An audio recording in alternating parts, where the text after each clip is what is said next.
Shalom y bendiciones a cada uno de los hermanos, a cada uno de los que se conectan. Estamos como cada semana contentos de poder estar nuevamente en nuestro tiempo de estudio, estudiando las leyes alrededor de los mandamientos, ya que hemos visto que hemos aprendido bastantes cosas. Hoy vamos a terminar el libro número 6, el libro que tiene que ver con los votos. Hemos visto varias cosas referentes a los votos, las promesas, el voto nazareo. Hoy vamos a terminar con la parte de lo que eran las tasaciones o cómo se basaban muchas de estas promesas también. Y con eso estaremos terminando el libro número 6. Vamos a empezar el libro 7 la próxima semana, que es el libro de las semillas. Este de aquí, libro de las semillas. Y se denomina semillas porque tiene que ver con, ya le digo ahorita, le digo bien lo que es el libro de las semillas. Tiene que ver con las leyes de las mezclas, las mezclas prohibidas, cómo no se podían mezclar dos semillas diferentes en un campo. También tiene que ver con leyes de obsequios a los necesitados y las leyes de terumot. ¿Qué son terumot? Son las ofrendas que eran para los sacerdotes. Y este capítulo empieza con algo bien interesante. Mire, aquí trae una imagen de lo que es el injerto. Dice ahí ejemplo del injerto de árboles. Y últimamente en estas últimas semanas hemos estado hablando mucho acerca de Romanos capítulo 11. Y vamos a ver cómo la mezcla de las semillas y todo lo que era permitido dentro del pueblo, podemos también relacionarlo con lo que es Romanos capítulo 11 y poder entender un poquito acerca del injerto. Pero eso ya es el libro 7. Hoy vamos a terminar con el libro 6. Así es que vamos a empezar por aquí. Libro 6. Nos dice el libro 6. Empieza diciendo capítulo. Bueno, voy a regresar por aquí tantito. Está saliendo por aquí. Ahora sí, dice aquí, leyes de las tasaciones y bienes consagrados al santuario. Incluye 7 preceptos, son 5 preceptos positivos y 2 preceptos negativos. 1. Juzgar las tasaciones de la persona de acuerdo con lo explicitado en la Torá, lo cual constituye las normas de las tasaciones de las personas, las leyes de las tasaciones de los animales consagrados al santuario, las leyes de las tasaciones de las viviendas, las leyes de 4. Leyes de las tasaciones de los campos, leyes de las tasaciones de los bienes, no vender una propiedad que previamente haya sido consagrada. Y 7. No redimir una propiedad que no haya sido, que uno haya consagrado. Y tal vez el lenguaje es un poquito difícil de entender porque ¿qué es todo esto? Pero vamos a ver, capítulo 1 dice, las tasaciones que una persona se autoobliga a donar constituyen una promesa del tipo de promesas consagratorias. Como expone, cuando alguien haga una promesa a Hashem, prometiendo verbalmente ofrendarle la tasación de una persona, Levítico 27:2, por consiguiente son pasibles de no profanar su palabra. Vamos a ver qué dice Levítico 27 para ver de qué se está hablando. Levítico 27 dice, habló Adonai a Moisés diciendo, habla a los hijos de Israel y diles, cuando alguno hiciere especial voto a Adonai, es un voto especial, ¿ves? Es un voto especial, según la estimación de la persona. Entonces es un voto que tiene que ver con el valor de una persona, dice, según el valor de la estimación de una persona. Si alguien dice, voy a donar el valor de mi hijo, bueno, aquí la Biblia nos va a explicar, a través de Levítico 27 nos va a explicar un poquito, pero leyendo la Mishnah vamos a entender un poco más de qué se trata todo esto. Así es que dice, según la estimación de la persona que se hayan de redimir, lo estimarás así.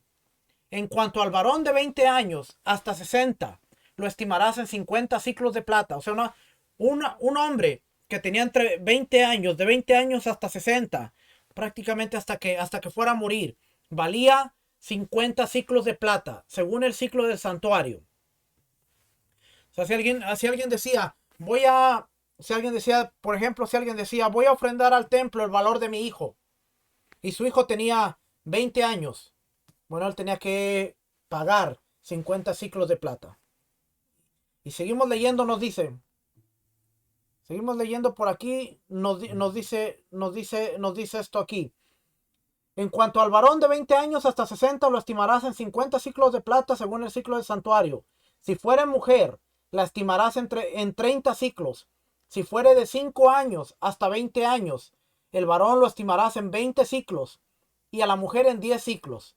Y si fuere de un mes hasta 5 años, entonces lo estimarás al varón en 5 ciclos de plata y a la mujer en 3 ciclos de plata. Mas si fuere de 60 años o más, al varón lo estimarás en 15 ciclos y a la mujer en 10 ciclos. Pero si fuere muy pobre para pagar tu estimación, entonces será llevado ante el sacerdote, quien fijará el precio conforme a la posibilidad del que hizo el voto, le fijará precio el sacerdote. Si fuera animal de los que se ofrece ofrenda a Adonai, todo, todo de los, todo lo que de los tales se diere ofrenda será santo.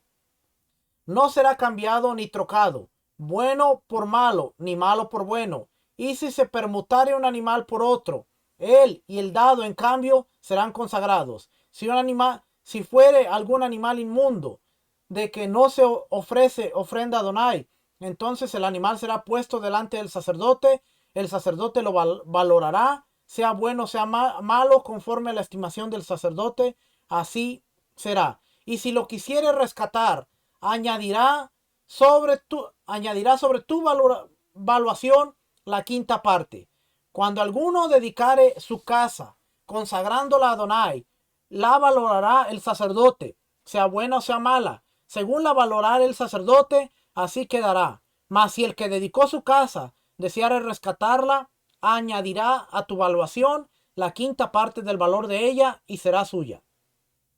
Si alguno dedicare de la tierra de su posesión a Adonai, tu estimación será conforme a su siembra. Un homer de siembra de cebada se valorará en 50 ciclos de plata. Y si dedicare su tierra desde el año del jubileo, conforme a tu estimación quedará.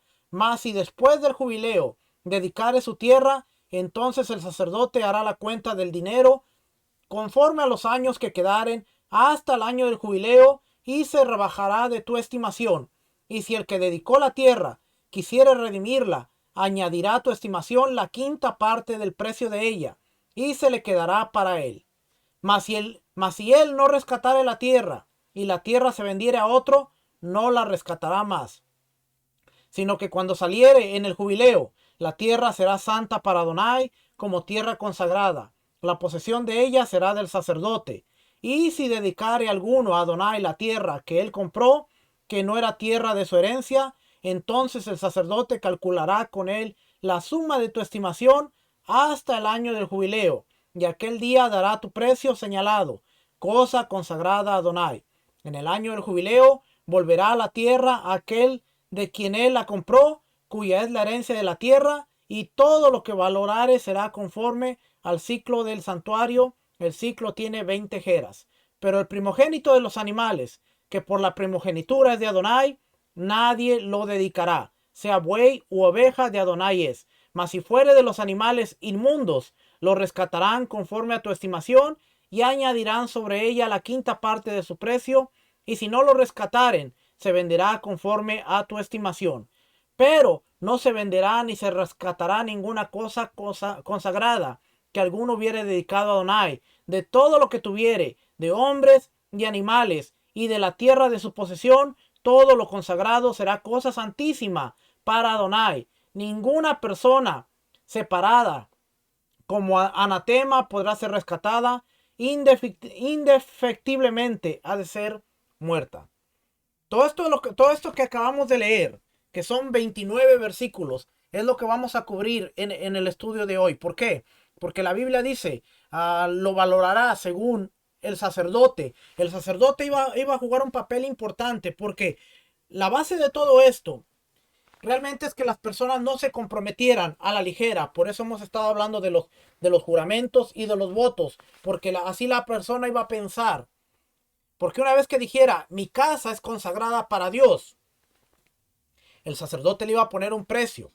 Y esa casa era dedicada para Dios. Y él, si él la quería rescatar, tenía que pagar 5 veces más el valor que diera el sacerdote. Así que, como hemos aprendido en las 2 últimas clases, era mejor no decir nada y seguir adelante. Por eso cuando en Marcos capítulo 7 vemos que Yeshua dice, mire, vamos a ver Marcos 7. Escuchó lo que acabamos de leer, ¿verdad? Entonces, Marcos, las palabras de Marcos tienen mucho peso ahora, porque vamos a entender que dice aquí, versículo 9, capítulo 7 de Marcos. Les decía también, bien invalidáis el mandamiento de Dios para guardar vuestra tradición. Porque Moisés dijo, honra a tu padre y a tu madre, y el que maldiga al padre o a la madre muera irremisiblemente.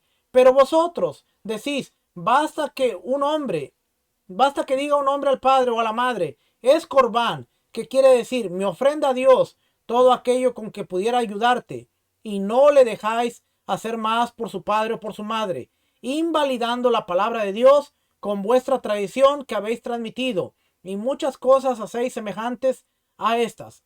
Cuando no entendemos esta parte, podemos estar diciendo que Yeshua estaba yendo en contra de las tradiciones, pero ¿cuáles tradiciones? Porque el decir esto es corbán, se suponía que lo que se ofreció se tenía que pagar. Ahora, el problema es que Moisés enseñó honra a tu padre y a tu madre, pero ellos estaban diciendo, mira, si tú no quieres honrar a tu padre y a tu madre, compromete todo lo que tú tienes para Dios, y de esa manera no lo puedes tocar porque no se podía tocar. Este es corbán, esto es corbán, esto es corbán. Realmente no lo podían tocar porque tenían que entregarlo al Padre. Entonces estaban enseñando a dedicar las cosas a Dios en lugar de ayudar a su padre y a su madre que tenían necesidad.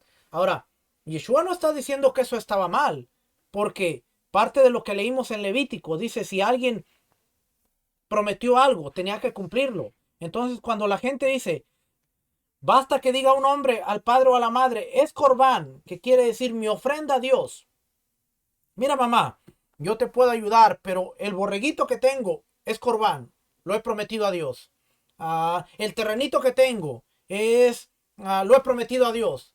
Y de esta manera evitaban el ayudar a sus padres que tenían necesidad por una causa que tenía que ver con los votos y las ofrendas. Y eso es lo que vamos a ver el día de hoy. Así es que ya les leí Levítico 27. Vamos a ver aquí dice, es un precepto positivo juzgar las leyes de las tasaciones, tal como está explicitado en la Torá. Y tanto el que dice, prometo ofrendar mi tasa, o el que dice, prometo ofrendar la tasa o el precio de esta persona, o prometo ofrendar el precio de fulano, debe pagar al gran templo el valor de acuerdo a la edad de la persona tasada y la suma establecida en la Torá.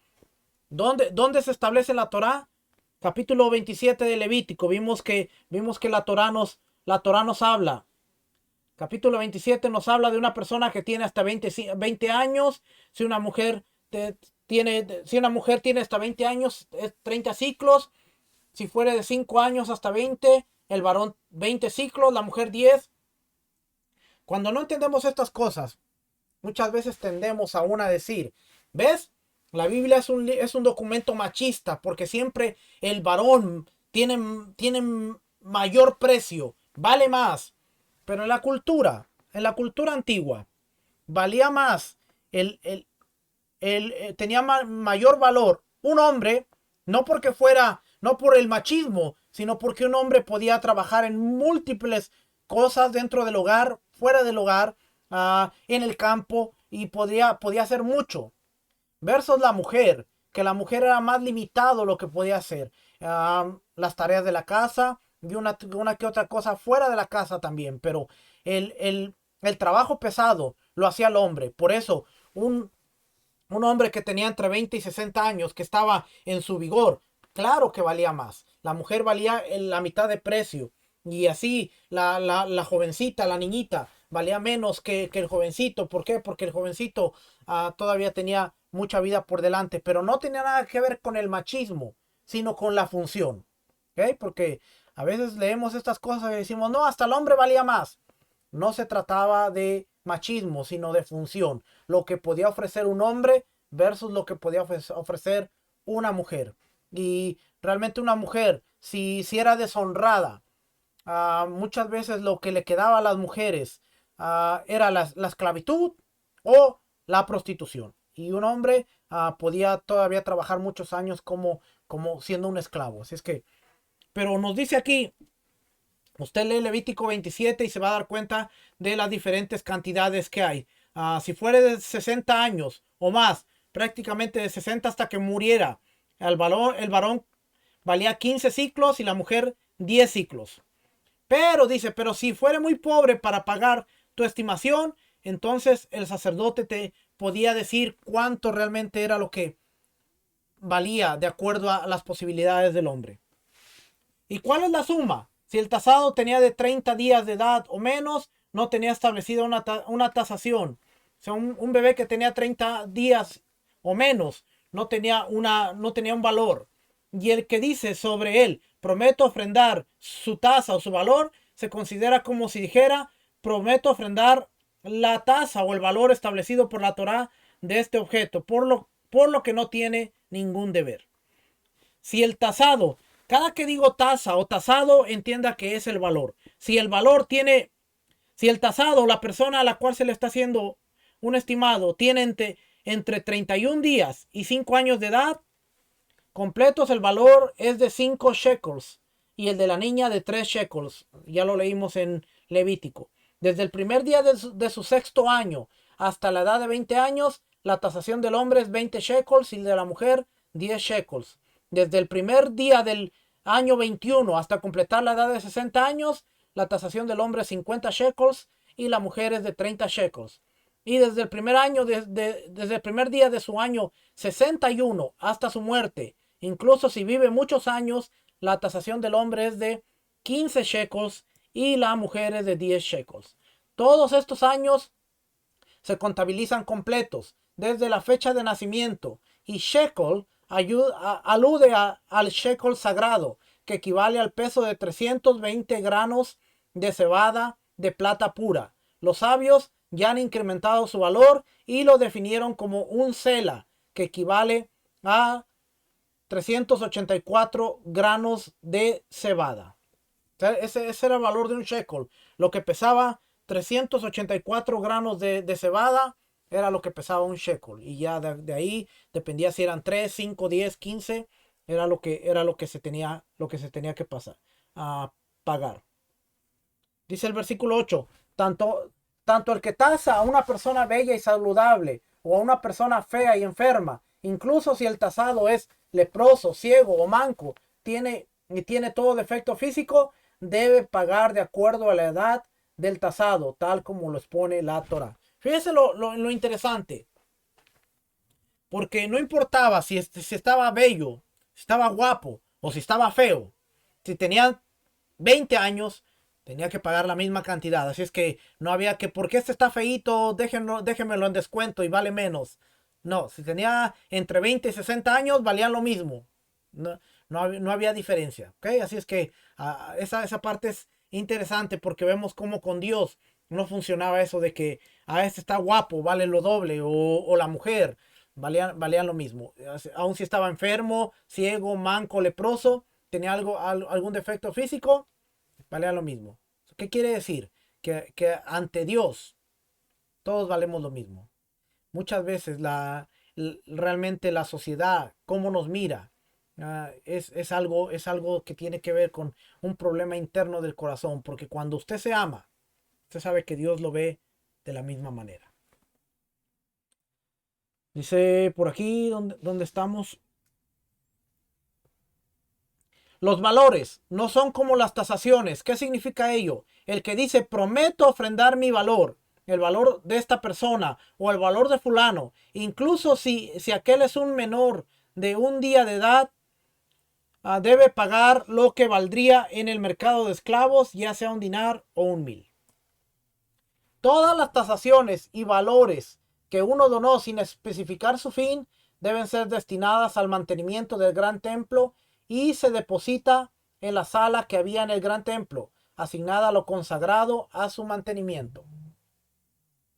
Uno judío que dice prometo ofrendar mi propio valor o prometo ofrendar el valor de fulano, debe dar lo correspondiente a su promesa y ello no se deposita en la sala. ¿Por qué no se recibe de un no judío una donación o una promesa para reforzar el mantenimiento del gran templo o el mantenimiento de Jerusalén? Es porque dice la escritura en el libro de Esdras, capítulo 4, versículo 3.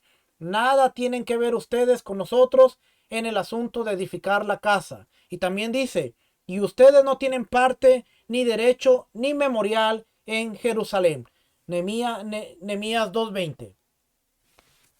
Cuando Esdras y Nehemías regresaron del exilio y Esdras estaba edificando el templo y Nehemías eventualmente iba a edificar las paredes, vinieron los samaritanos y querían ayudarles a construir, pero los samaritanos tenían un choque con los judíos, y el choque se basaba en que siempre que siempre que había calamidad para el pueblo, los samaritanos decían no ser parte de la familia, no ser hermanos de los judíos. Y siempre estaba el choque ahí. Además de que no se le reconocía como pueblo de Dios. Porque en Primera de Reyes, cuando vienen los asirios y los sacan, y dice que trajeron pueblo de otras naciones, se cree y ellos pensaban que los que estaban ahí ya no eran los israelitas, ya no eran los hijos de Dios, sino era un pueblo híbrido que se formó de los pueblos que venían del extranjero y que trajeron.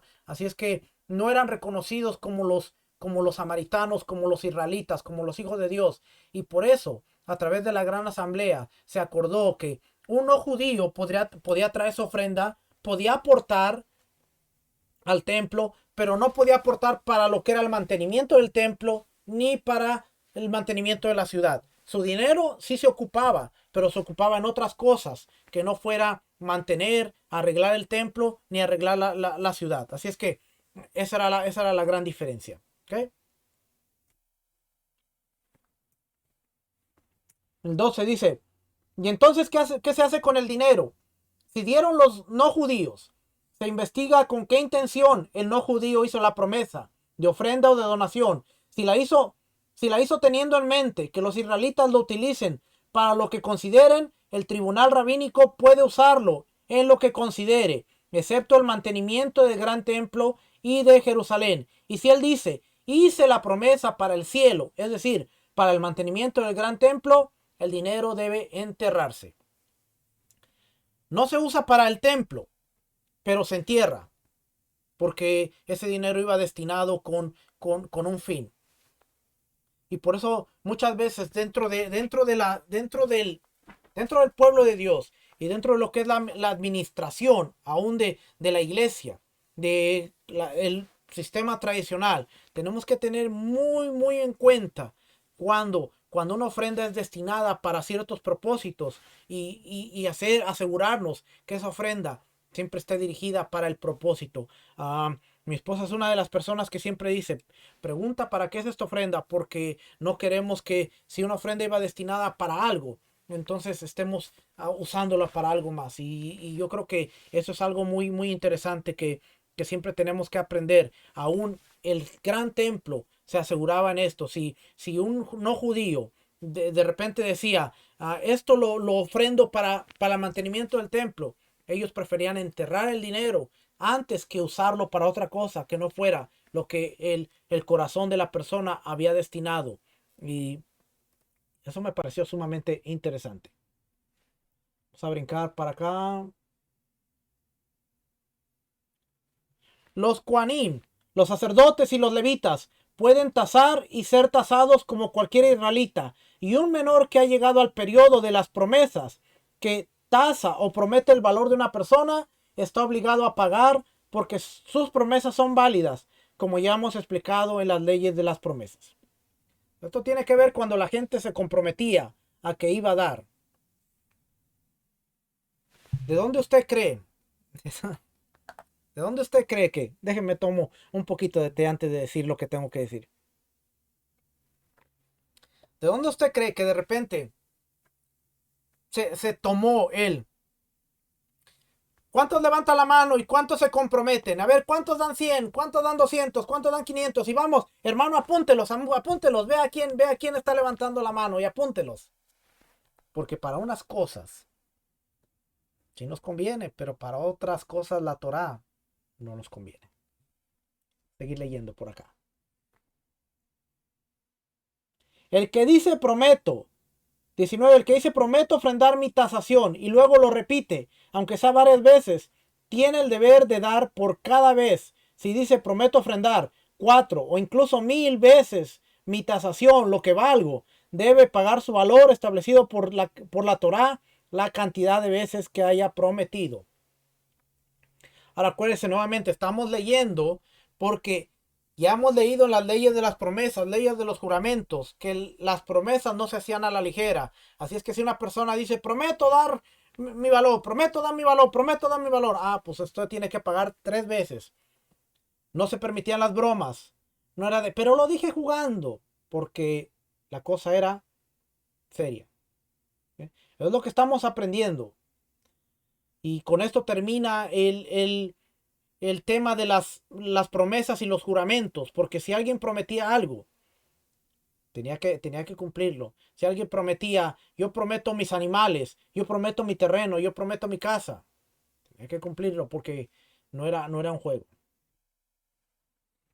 22. Pero el que dice prometo ofrendar mi valor, a pesar de que compareció al juzgado y murió antes que los jueces determinaran su valor monetario, los herederos no están obligados a pagar y si muere después de ello, los herederos deben pagar.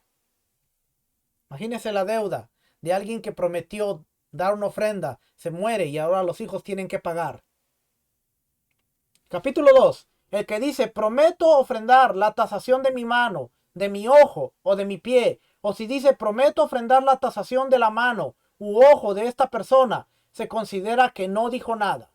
Si dice, prometo ofrendar la tasación de mi corazón o mi hígado, o prometo ofrendar la tasación del corazón o hígado de fulano, debe pagar toda la tasación establecida por la Torá para esa persona. Asimismo, cualquier miembro que de extraerse de una persona, esta fallecería. Si uno promete pagar la tasación de ello, debe pagar toda la tasación de la persona en cuestión.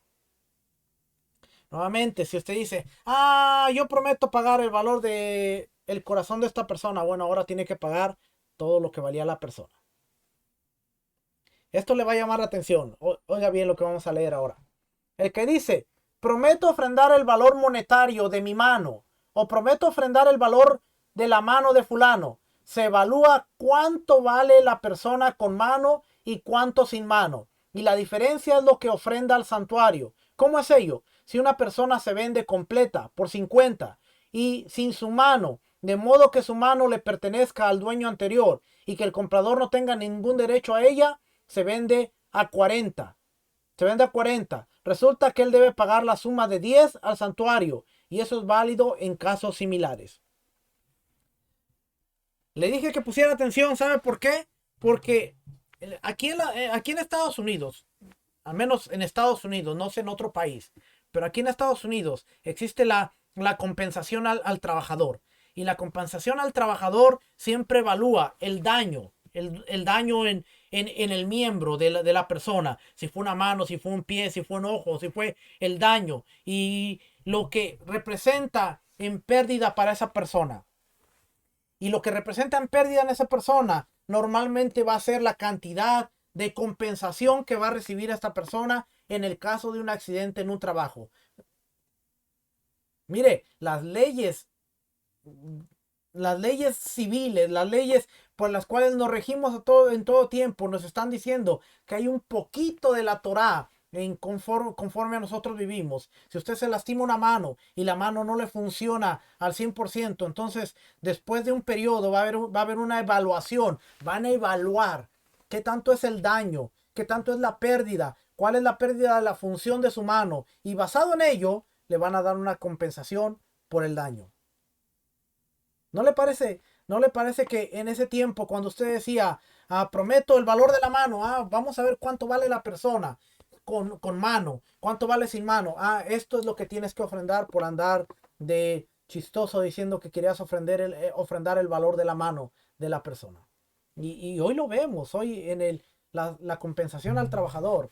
Ah, lo mismo pasa en el ejército. ¿Ve? Ahí está nuestro hermano que nos está diciendo que lo mismo pasa para que vea que muchas veces cuando dice Pablo, cuando el gentil que no vive la Torá, pero hace en su corazón lo que es conforme a la Torá es ley en su corazón. Y en cuestiones así nos damos cuenta de que a veces la gente dice, no, ¿qué es eso de la Torá? Bueno, la Torá se encuentra en tu diario vivir, en las leyes del gobierno, en las cosas que tú haces. Muchas veces no te dan ni cuenta de lo que estamos haciendo. Viene de la Torá, viene de ahí. Si es que el que dice 6, el que dice prometo ofrendar lo equivalente a mi estatura, en plata o en oro, debe dar una vara que no se dobla a la altura del material explicitado. Si dice prometo ofrendar toda mi estatura, puede dar incluso una vara que se dobla del material explicitado. El que dice prometo ofrendar mi peso sin explicitar ningún material, si es muy rico y tiene la intención de ofrendar algo abundante, da de oro lo equivalente a su peso. Y la misma ley es y dice, prometo ofrendar mi mano, mi pie o mi estatura, sin especificar ningún material, debe dar oro. Y si no es muy rico, da su peso o el peso de su mano de un material que suele usar en ese lugar para pesar, incluso si es fruta. Asimismo da una vara de su altura, aunque sea de madera. Todo es de acuerdo a sus recursos y generosidad. El que dice prometo ofrendar mi posición de pie, de sentado, o el lugar donde estoy sentado, o prometo ofrendar mi ancho, mi espesor, o mi circunferencia. Todos estos son casos de duda y debe traer de acuerdo a sus recursos, a menos que diga, esto no era mi intención, y si muere, los herederos deben dar lo mínimo que puede interpretarse su expresión. Esta parte. El que dice, prometo dar una moneda de plata, no debe dar menos de un dinar de plata. Moneda de cobre, no debe dar menos de un maá de plata. Prometo ofrecer metal, no debe dar menos de tal cantidad que sirva para hacer una ma por una ma de espantacuervos, como el que estaba en el techo del ejal, el santuario, como se explicará en su lugar. Cuando vayamos al santuario nos vamos a dar cuenta. El que dice prometo dinero u oro, que dice prometo dinero u oro sin mencionar moneda, se debe traer un lingote del material cuyo peso sea tal hasta que él diga no me refería a tanto. Asimismo, si explícita el peso y olvida la cantidad, debe traer hasta que diga no me refería a tanto. Y uno dice, pero ¿qué es esto? Bueno, no prometa. Había dos salas en el gran templo, una sala de los anónimos y otra la sala de los objetos. En la primera, los temerosos de la transgresión dejan donaciones en secreto, y los necesitados, que antes eran ricos, se proveen de la misma en secreto. En la sala de los objetos, todo el que dona un objeto lo coloca ahí, y una vez cada 30 días, los tesoreros la abren. Cualquier objeto para el necesario para el mantenimiento del gran templo lo dejan, y el resto se vende y el dinero se deposita en la sala del mantenimiento del gran templo. Si necesitan para las santidades sacrificios para el altar y no alcanzan los fondos de la sala, toman lo adecuado de lo consagrado al mantenimiento del gran templo. Pero si necesitan para el mantenimiento del gran templo y no encuentran lo suficiente en la sala del mantenimiento del gran templo, no pueden tomar lo adecuado de lo consagrado para el altar. Estamos viendo que de ahí tomaban para las ofrendas, para los animales, para las libaciones, para todo lo que era para el mantenimiento. Pero en la otra sala, en la sala donde se dejaban las donaciones en secreto, fíjese lo que dice ahí, los necesitados que antes eran ricos, se lo vuelvo a poner, los necesitados que antes eran ricos, se proveen de la misma en secreto. Había una caja en donde se dejaban donaciones en secreto y las personas venían y tomaban lo que necesitaban. Y había otra donde se colocaban los objetos necesarios para el mantenimiento del templo. ¿Se ve que no era con este dinero? No se hacía rico ningún sacerdote, sino todo era para ayudar al necesitado y para que el templo estuviera funcionando todo el tiempo. Así funcionaba el templo, así funcionaba. Así es que entre más la gente prometía, pues había más recursos para el templo, pero a la gente no se le decía, mejor no prometas, mejor si tienes algo en tu corazón, dalo. Capítulo 3. El que promete ofrendar la tasación o el valor de un menor de 20 años de edad y no comparece al juzgado hasta que cumple 20 años, solo debe ofrendar lo establecido para un menor de 20. Por lo que, por lo que importa, porque lo que importa es el momento de la tasación, no el momento de la comparecencia al juzgado. ¿Qué quiere decir? Si usted dijo, por ejemplo, prometo ofrendar el valor de mi hijo y su hijo es menor de 20 años, pero después su hijo cumplió 20 años y a usted lo llevan al Gran Sanedrín porque usted hizo una promesa y no ha cumplido. Fíjese que le están cobrando lo que tiene que pagar al momento de hacer la promesa. Su hijo tenía menos de 20 años, por lo cual tenía que dar cierta cantidad. Ahora que su hijo ya tiene más de 20 años, usted solo va a pagar por lo que prometió cuando era menor de 20 años. Lo que está diciendo aquí. Todas las tasaciones establecidas en la Torá son las que da el que promete la tasación si es rico, pero si es pobre y no le alcanza, debe dar todo lo que tiene en su poder, aunque sea un cela, y queda exento, como expone. Y si es pobre, y si es pobre y no puede pagar el valor estipulado, tasará acorde a los recursos que disponga el que haya hecho la promesa. ¿Y de dónde sabemos que debe dar un cela si es todo lo que tiene? Porque expone todas sus tasaciones serán de acuerdo al shekel sagrado. De lo que aprendes que en lo que a las tasaciones respecta no hay menos de un cela ni más de 50. Era lo mínimo que podía dar una persona.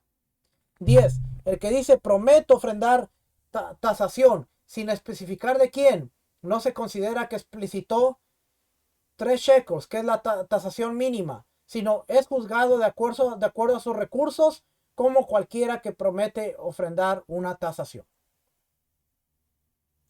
Vamos a brincar a la parte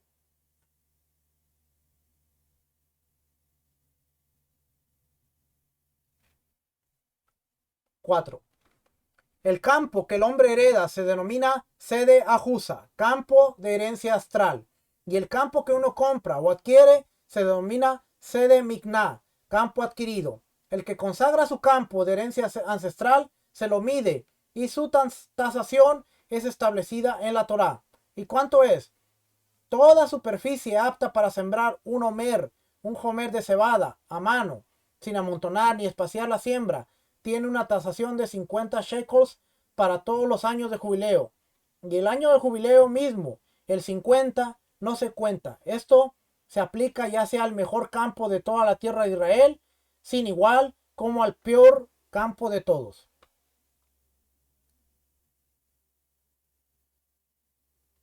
5. ¿Cómo es la forma del cálculo de las tasaciones de los campos? Si uno consagra un campo heredado y quedan 8 años hasta el año Yobel, además del año Yobel, mismo que no se cuenta como lo explicamos, todo el que quiere redimirlo de lo sagrado debe dar 8 celas y 8 pundiones por cada superficie apta para sembrar el homer de cebada. Y si los propietarios mismos que lo consagraron quieren redimirlo, deben dar 10 celas y 10 pundiones, porque deben agregar un quinto mismo al quinto de la Torá, al quinto que la Torá expone. No es un 20%, sino el capital con el agregado. Tienden a formar 5 partes. Resulta que se incrementa un cuarto. Asimismo, si la esposa del que consagró el campo o uno de los herederos lo redime, debe agregar un quinto. No es un 20%. En este caso dice debe pagar 8, pero si lo quiere redimir, entonces debe agregar una quinta parte que se divide en 5 y por eso dice son 10, porque si 8 la divides en 4 serían 20. ¿Va? 2, 4, 6, 8. Si le agregas una quinta parte, entonces tendría que ser un 20% ahí, pero no siempre era un 20%. Esto es cuando alguien consagra. La palabra es consagrar. Tú puedes tener un terreno, pero en el momento que tú dices, quiero consagrar este terreno para Dios, entraba que tenías que pagar. Y si tú querías redimir ese terreno para sembrarlo, para cosecharlo, entonces tenías que pagar el valor y tenía que haber una tasación.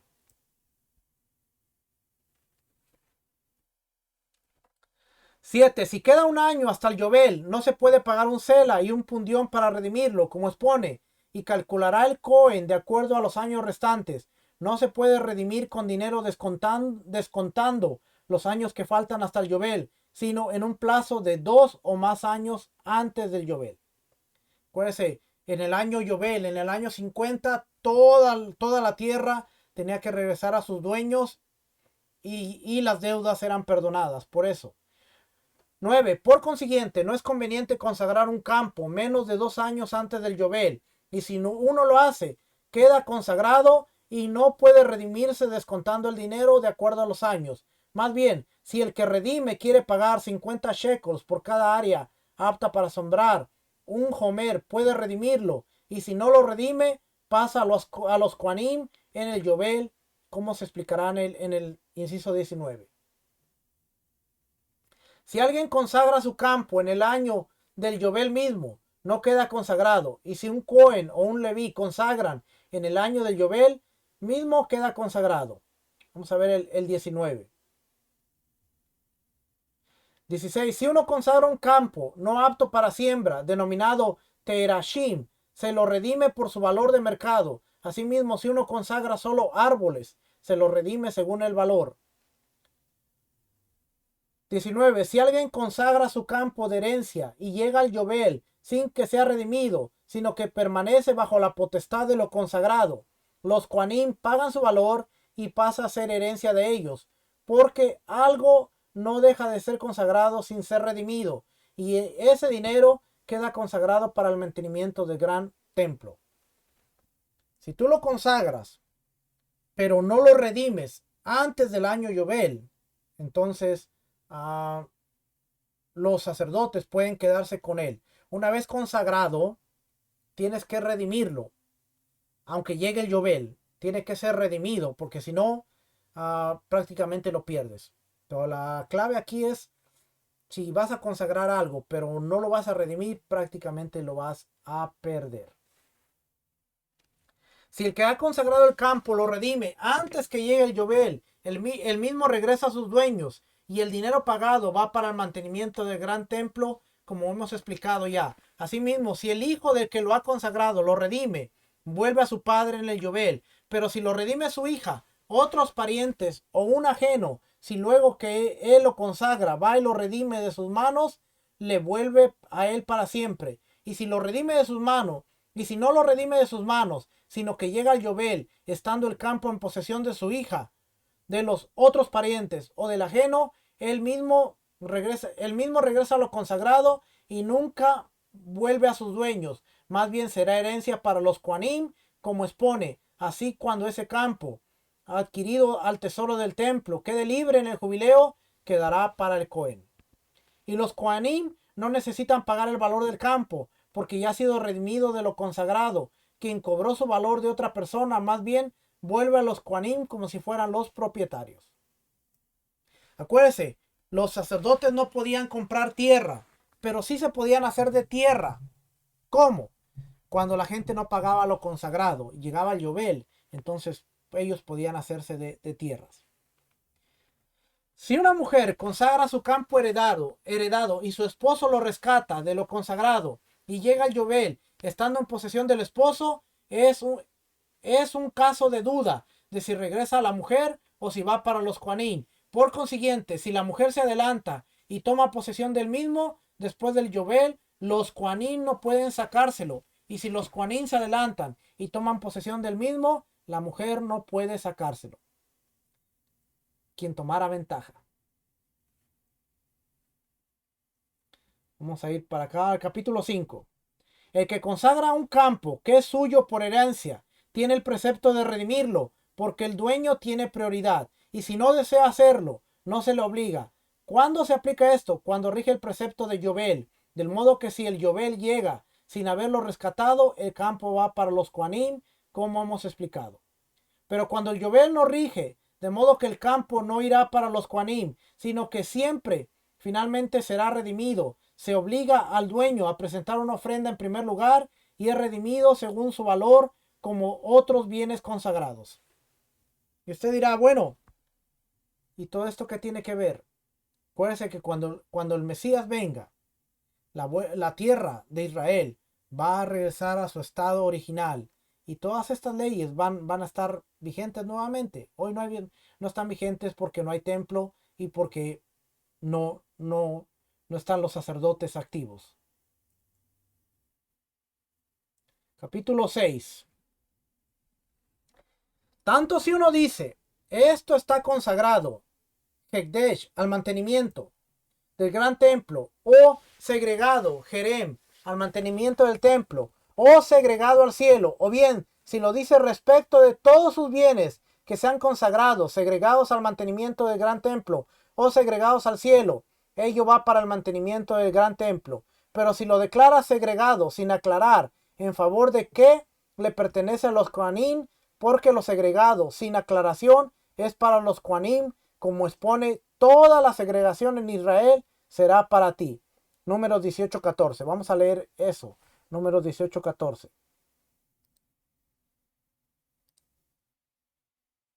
Fíjense lo que dice aquí. Todo lo consagrado por voto en Israel será tuyo. ¿Ve? Todo lo consagrado por voto en Israel será tuyo. ¿A quién le está hablando? Bueno, si nosotros vamos a versículo 8. Dijo más Adonai a Aarón: he aquí yo te he dado también el cuidado de mis ofrendas. Todas las cosas consagradas de los hijos de Israel te he dado por razón de la unción, y a tus hijos por estatuto perpetuo. Esto será tuyo de la ofrenda de las cosas santas, reservadas del fuego, toda la ofrenda de ellos, todo presente suyo, y toda expiación por el pecado de ellos, y toda expiación por la culpa de ellos, que me han de presentar, será cosa para ti y para tus hijos. En el santuario la comerás, todo varón comerá de ellas, cosa santa será para ti, ello también será tuyo. Esto también será tuyo, la ofrenda elevada de sus dones y todas las ofrendas mecidas de los hijos de Israel he dado a ti y a tus hijos y a tus hijas contigo, por estatuto perpetuo. Todo limpio en tu casa comerá de ellas, de aceite, de mosto y de trigo, de todo lo más escogido, las primicias de ello que presentan a Adonai, para ti las he dado. Las primicias de todas las cosas de la tierra, de ellos, las cuales traen a Adonai, serán tuyas. Todo lo limpio en tu casa comerá de ello. Todo lo consagrado por voto en Israel será tuyo. Todo lo que abre matriz de toda carne que ofrecerán a Adonai, así de hombres como de animales, será tuyo. Pero harás que se redima al primogénito del hombre. Así que la redención del primogénito es de los israelitas. Nadie hoy en día puede pedir la redención del primogénito. Y todas las ofrendas estamos viendo que le pertenecían a los hijos de Aarón. Si es que vamos por aquí. Todo aquel que segrega o consagra todos sus bienes, se le expropiará todo lo que tiene, incluso los tefilín de su cabeza, y obviamente sus herramientas de trabajo y su vestimenta, porque todo fue consagrado o segregado. Había que tener cuidado en lo que se consagraba. No se podía consagrar a la ligera.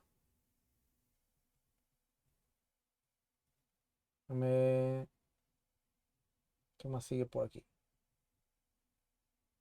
Capítulo 7.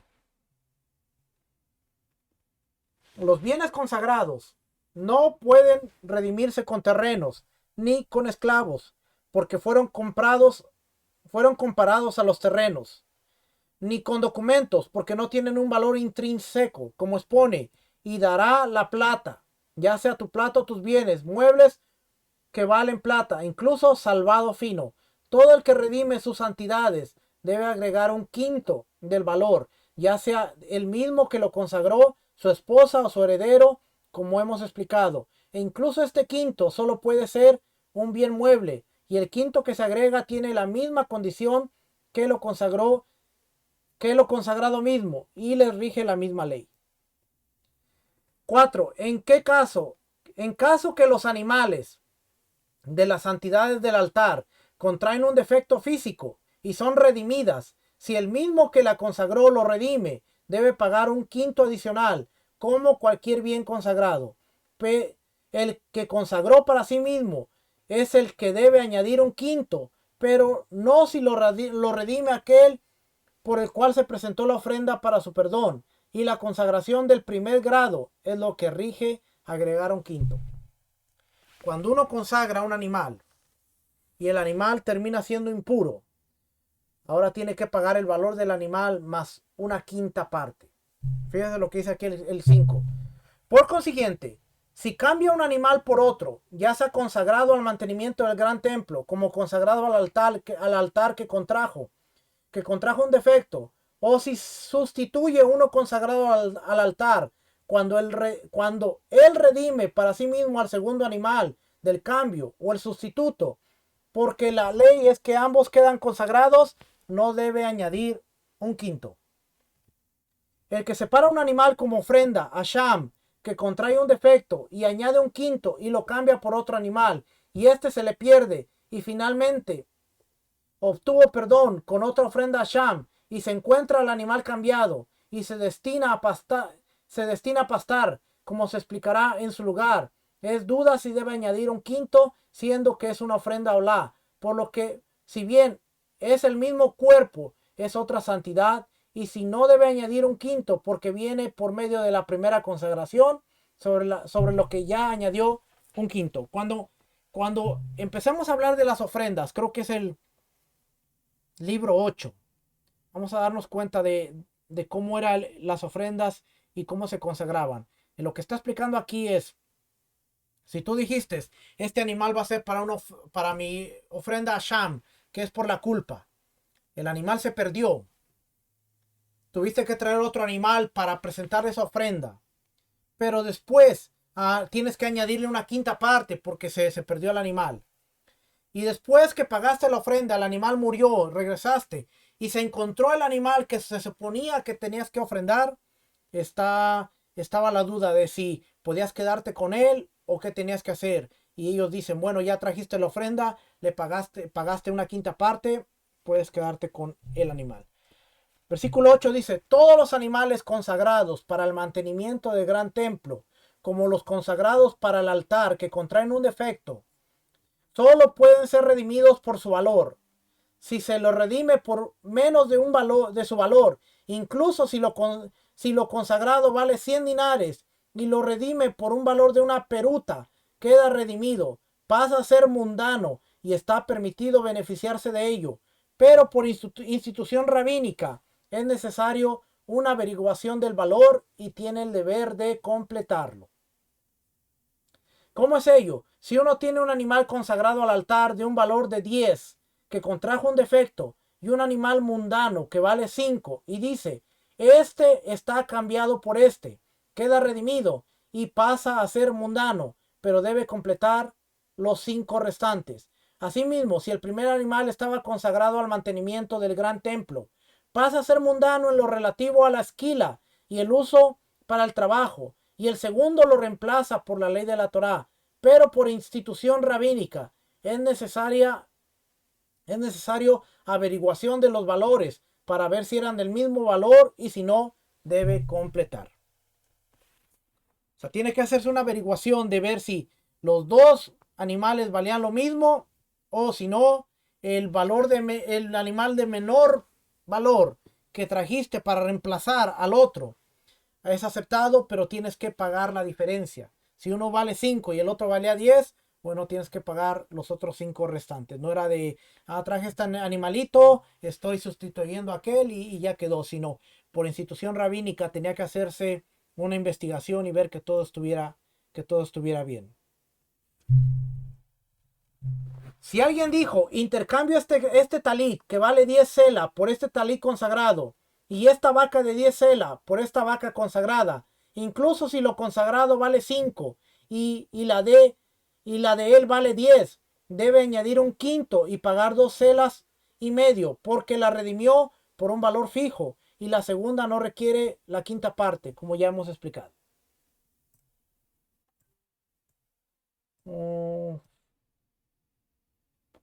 17. Si un hombre consagra todos sus bienes y después divorcia a su esposa, y cuando uno redime uno de los bienes, ella se presenta a cobrar su ketubá, no cobra hasta que el hombre haga una promesa de no derivar beneficio de ella, ya que quizá hicieron un tramo, una tramoya contra el santuario, y no decimos que si él hubiese querido engañar, hubiese dicho que consagró por error, y le solicite a un sabio anular su consagración. Mire, tal vez a usted no le esté haciendo sentido todo esto, pero yo le aseguro que le va a hacer sentido. El día 15 del mes Adar, el tribunal rabínico se dedicó a buscar y examinar las necesidades comunitarias y las consagraciones.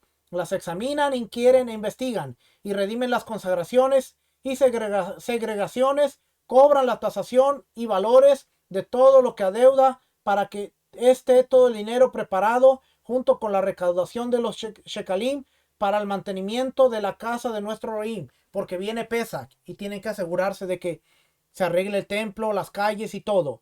No se redimen bienes consagrados sino mediante 3 expertos en tasación. Tenían que ser del Sanedrín. Asimismo, dice, asimismo, cuando se confiscan bienes muebles como garantía de los que deben tasaciones autoimpuestas, se hace la evaluación con 3, y cuando se tasa un animal o cualquier bien mueble, se evalúa con 3. Estos 3, valga decir que son miembros del Sanedrín. ¿Ok? Y con esto terminamos. Con esto termina, dice aquí, mas todo el que esparce su dinero en preceptos no debe esparcir más de un quinto, cumpliendo con lo instituido por los profetas. Administra sus cosas con justicia, usando sus fondos tanto para cosas de Torah como para cosas del mundo. Incluso la Torah tiene piedad de las ofrendas que la persona debe, y dijo que deben presentarlas de acuerdo a sus posibilidades. Entonces, mucho más respecto de las cosas que uno no debe, sino que se autoobliga mediante una promesa que uno que no debe prometer, sino según su posibilidad, como expone, cada uno con lo que pueda ofrendar, de acuerdo con la bendición que Hashem tu Elohim te brinde. Deuteronomio 16:7. Estos son los fines de las tasaciones y bienes consagrados con la ayuda de Hashem. Este es el fin del libro de los votos, y se han leído, o yo he leído, y usted me ha acompañado en la mayoría, 12, 13, 25, 35 capítulos y 8, 43 capítulos en todo este libro. Ahora, yo le decía, ahí está 45, yo le decía, tal vez a usted no le hace sentido, pero le voy a contar una historia. Y ahora usted le va a tomar mejor la historia, porque muchas veces no nos ponemos a fijarnos en esto. Y se ha predicado mucho acerca de esta enseñanza. Hechos capítulo 5. Pero cierto hombre llamado Ananías, con Zafira su mujer, vendió una heredad y sustrajo del precio, sabiéndolo también su mujer, y trayendo solo una parte, la puso a los pies de los apóstoles, y dijo Pedro: Ananías, ¿por qué llenó Satanás tu corazón para que mintieses al Ruach, al Espíritu Santo, y sustrajeses del precio de la heredad? Reteniéndola, ¿no se te quedaba a ti? Y vendida, ¿no estaba en tu poder? ¿Por qué pusiste esto en tu corazón? No has mentido a los hombres, sino a Dios. Al oír Ananías estas palabras, cayó y expiró, y vino un gran temor sobre los que lo oyeron, y levantándose los jóvenes, lo envolvieron y sacándolo lo sepultaron. Pasando un lapso como de 3 horas, sucedió que entró su mujer, no sabiendo lo que había acontecido. Entonces Pedro le dijo: dime, ¿vendiste en tanto la heredad? Y ella dijo: sí, en tanto. Y Pedro le dijo: ¿por qué conviniste en tentar al Espíritu del Señor? He aquí a la puerta, a los pies de los que han sepultado a tu marido, y te sacarán a ti. Al instante, ella cayó a los pies de él y expiró. Y cuando entraron los jóvenes, la hallaron muerta y la sacaron y la sepultaron junto con su marido. Y vino gran temor sobre toda la iglesia y sobre todos los que oyeron estas cosas. Ahora, ¿qué está pasando? Tenemos que regresar para atrás para entender qué está pasando. Y leer el capítulo 4, versículo 32. Y la multitud de los que habían creído eran de un corazón y un alma, y ninguno decía ser suyo propio nada de lo que poseía, sino que tenían todas las cosas en común. Y con gran poder los apóstoles daban testimonio de la resurrección del Señor Yeshua, y abundante gracia era sobre todos ellos. Así que no había entre ellos ningún necesitado. Acuérdense que las promesas eran para los necesitados. Ellos estaban siguiendo el mismo principio que se seguía en el templo. Ahora, fíjese, porque todos los que poseían heredades o casas las vendían y traían el precio de lo vendido y lo ponían a los pies de los apóstoles y repartían a cada uno según su necesidad. Entonces José, a quien los apóstoles pusieron por sobrenombre Bernabé, que traducido es hijo de consolación, levita, hay un levita dentro del grupo, natural de Chipre. Como tenía una heredad, la vendió y trajo el precio y lo puso a los pies de los apóstoles. Acabamos de leer lo que son las leyes de las tasaciones, las promesas, como cuando alguien hacía una promesa tenía que cumplirla, tenía que pagar el valor. En este caso estamos viendo que los discípulos están vendiendo sus propiedades y están trayendo el valor de la propiedad para ayudar a los necesitados. Ananías y Zafira venden la propiedad y ellos quieren hacerle ver a los discípulos que son hombres, que es una pareja piadosa y que ellos vendieron la propiedad y trajeron el valor completo de la propiedad para ayudar a los necesitados. Cuando Pedro le dice, la propiedad era suya y vendiéndola, el dinero era suyo, ustedes podían haber dicho, vamos a vender la propiedad y vamos a tomar una parte y vamos a dar esta parte para los necesitados, pero no tenían que mostrarse con una piedad y decir, nos deshicimos de la propiedad y trajimos todo el valor cuando no era cierto. Habían sustraído y no pagaron la promesa. Si ustedes prometieron toda la propiedad, tenían que pagar toda la propiedad, no quedarse con una parte. Y el juicio que estamos viendo es en base a una promesa. Ellos estaban prometiendo que habían pagado el valor completo de la propiedad cuando en realidad estaban mintiendo porque solo habían pagado una parte.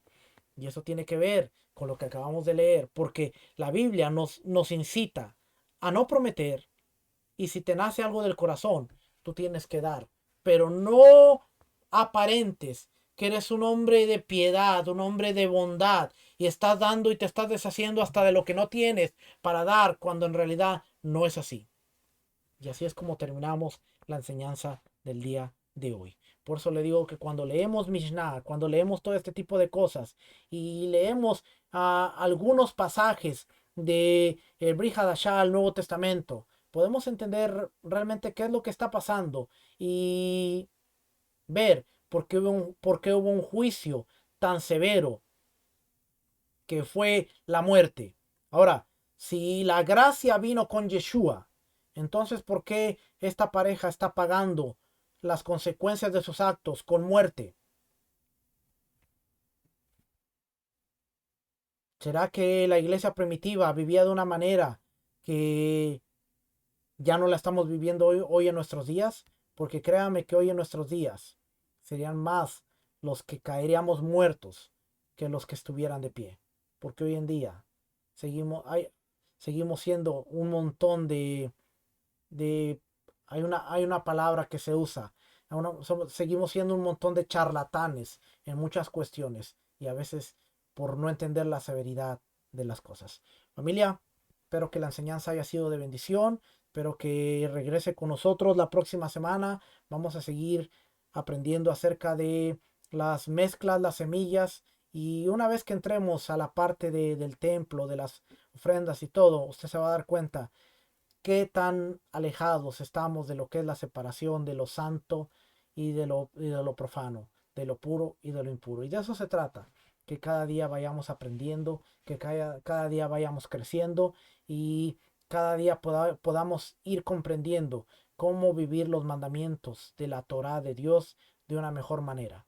Esto no se trata de hacernos más inteligentes, saber más, sino de vivir de una mejor manera, de una manera sabia y de una manera que agrademos al Rey en todo lo que hagamos. Familia, nos vemos la próxima semana. Que el Eterno les bendiga, el Eterno les guarde.